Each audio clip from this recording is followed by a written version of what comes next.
એક નાના બાળકનું ખરજવું ક્રીમથી મટી તો ગયું, પરંતુ ત્યારબાદ તેને અસ્થમા થયો. આ કોઈ પણ પ્રકારનો કોઇન્સિડન્સ બિલકુલ નથી. ડોક્ટર એને એટોપિક માર્ચ કહે છે. ખરજવું એ કોઈ પણ ચામડીનો રોગ ન હતો, એ માત્ર ઇમ્યુન સિસ્ટમનું ઓવર રિએક્શન હતું. તમે ક્રીમની મદદથી એ દરવાજો તો બંધ કરી દીધો, પરંતુ ઇમ્યુન સિસ્ટમ પોતાનો બીજો રસ્તો શોધી કાઢે છે, અને એ રસ્તો છે નાક અને ફેફસા. પહેલા ખરજવું, પછી વારંવાર છીંક અને શરદી, પછી એલર્જીક રાઇનાઇટિસ અને પછી અસ્થમા. એટલે જ લક્ષણ ગાયબ થાય એટલે એવું ક્યારેય પણ ના સમજવું કે રોગ મટી ગયો છે.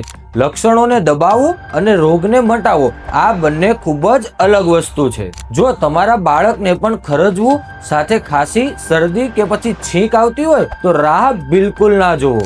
આ રીલ એવા દરેક મમ્મી પપ્પા સાથે શેર કરો કે જેમના બાળકને ખરજવું છે, અને આજે જ અમારો સંપર્ક કરો.